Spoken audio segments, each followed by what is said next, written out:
Hi there, everyone. I'm going to read the first chapter of The World According to Humphrey. As most of you know, I'm Dr. Ward, your school superintendent. The book is written by Betty Burney. So let's just jump right in. Chapter 1, The Return of Miss Brisbane. Today was the worst day of my life. Miss Mack felt room 126 of Longfellow School for good. And that's bad. Worse yet, Mrs. Brisbane came back. Until today, I didn't even know there was a Miss Brisbane. Lucky me. Now I want to know, what was Miss Mack thinking? She must have known that soon she'd be leaving without me, and that Miss Brisbane would come back to room 26 and I would be stuck with her. I still love Miss Mack more than any human or hamster on earth. But what was she thinking? You can learn a lot about yourself by taking care of another species, she told me on the way home that day. You'll teach those kids a thing or two. That's what she was thinking. I don't think she was thinking very clearly. I'm never going to squeak to her again. Of course, I'll probably never see her again because she's gone. But if she comes back, I'm not even going to look at her. I know, that last sentence doesn't make sense. It's hard to make sense when your heart is broken. On the other hand, until Miss Mack arrived, I was going nowhere down at Cato-Meridian. My days were spent sitting around, looking at a bunch of furry things in cages just like mine. We were treated all right. Regular meals, clean cages, music piped in all day. Over the music, Carl, the store clerk, would answer the phone. Open 9 to 9, 7 days a week. Corner of 5th and Alexander, next to the Dairy Maid. Back then, I feared I'd never see 5th or Elder, much less the Dairy Maid. Sometimes I'd see human eyes and noses, not always as clean as they should be, poking up at the glass. Nothing ever came of it. The children were excited to see me, but the parents usually had other ideas. Oh, come see the fishes, Cornelia. So colorful, so much easier to take care of than a hamster. Mama might say. Or no, Norbert, they have the cutest little puppies over there. All day, a dog and a boy is his best friend. So there we were, hamsters, gerbils, mice, guinea pig, not nearly as popular as the fish, cats, or dogs. I suspected that I'd be spinning my wheel at Pedorama forever. But once Miss Mack carried me out of the door a short 6 weeks ago, my life changed fast. I saw a 5th, I saw Elder, I saw a Dairy Maid with a statue of a cow in the apron outside. I was dozing when she first came to Panorama, as I do during the day because hamsters are more active at night. Hello, a warm voice awakened me. When I opened my eyes, I saw a mass of bouncy black curls, a big happy smile, huge dark eyes. She smelled of apples. It was love at first sight.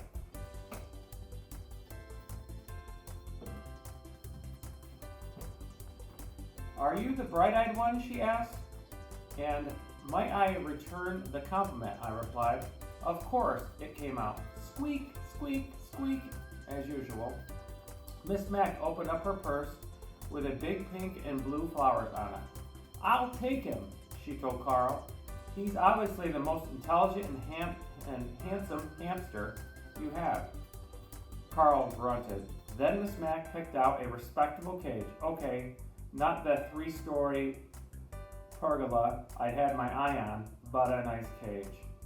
And soon, amid swirls of encouragement from my friends in the small pet department, From the teeniest white mouse to the lumbering chinchilla, I left Panorama with high hopes.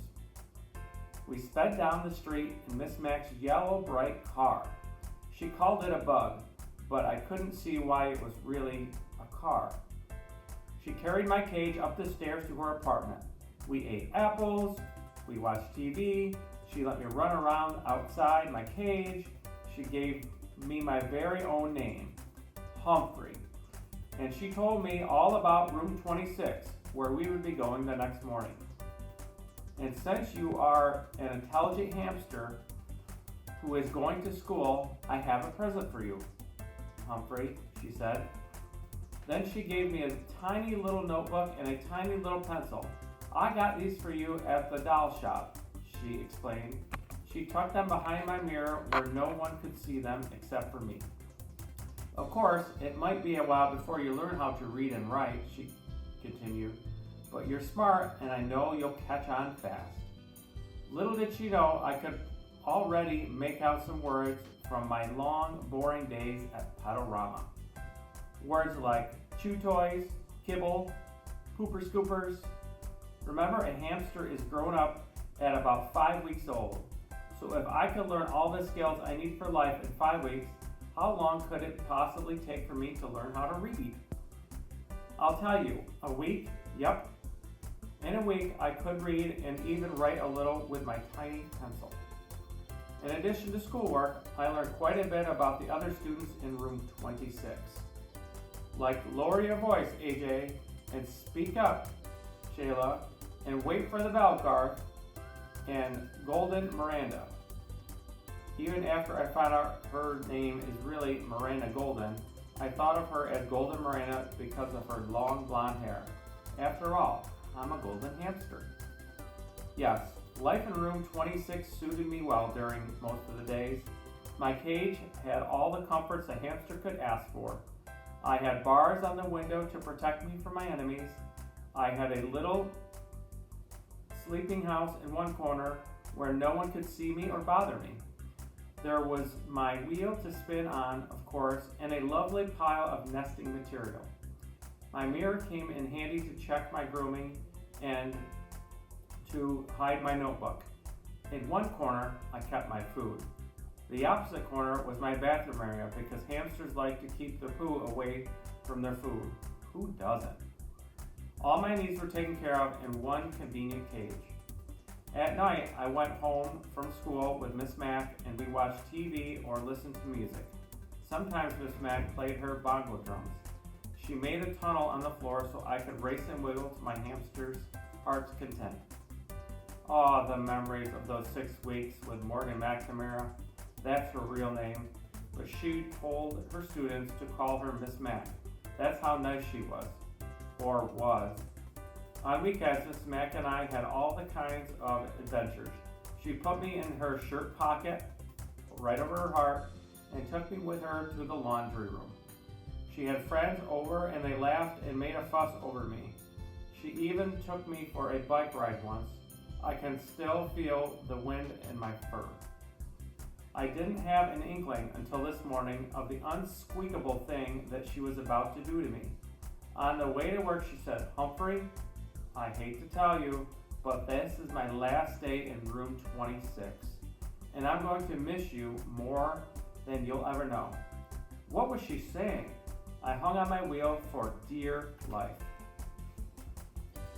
You see, it really is Miss Brisbane's class, but just before school started, her husband was in an accident, so I had to take over the class. Today, she's coming back. Good. I could see nothing good about what Miss Mac was saying. Besides, I want to see the world, Humphrey, she told me. Fine with me. I thoroughly enjoyed all the world I've seen so far and would go to the ends of the earth with Miss Mac, but she wasn't finished yet. But I can't take you with me. All my hopes were dashed completely. Besides, the kids needed you to teach them responsibility. Miss Brisbane needs you. Unfortunately, she didn't tell Miss Brisbane that. Miss Brisbane was already in room 26 when we arrived. She smiled at Miss Mac and shook her hand. Then she frowned at me and said, "Is that some kind of rodent?" Miss Mack gave her the speech about how much the kids can learn from taking care of other species. Miss Brisbane looked horrified and said, "I can't stand rodents. Take it back." The it she was referring to was me. Miss Mack didn't bat an eyelash. She put me in the cage in its usual place next to the window and said the kids were already very attracted to me. She attached Dr. Harvey H. Hamster's Guide to Taking Care of the Feeding of Hamsters to the cage, along with the chart to make sure I was fed and my cage is clean. "The children know what to do. You won't have to do a thing," Miss Mack said to Mrs. Brisbane, glaring at me. Just then, my fellow students came streaming into the room, and within a half an hour, Miss Mack had said goodbye to everyone, including me. "I'll never forget you, Humphrey," she whispered. "Don't you forget me either." "Not likely, but I don't know if I can ever forgive you," I squeaked. And then she was gone, without me. Miss Brisbane didn't even come close to my cage until recess. Then she walked over and said, "Mister, you've got to go." But she doesn't know my secret. The latch on my cage door doesn't work. It never has. It's the lock that doesn't lock. So I've got news for Miss Brisbane. If I've got to go, it will be when and where I decide to go, not her. Meanwhile, I'm not turning my back on this woman, not for a second. If I ever disappear and someone finds this notebook, just check out Miss Brisbane, please.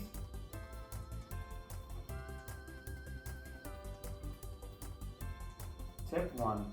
Choose your hamster's home care very carefully and make sure it's secure. Hamsters are skillful escape artists, and once out of their cages, they are very difficult to find. Thank you, everyone. I hope you enjoyed Chapter 1 of The World According to Humphrey.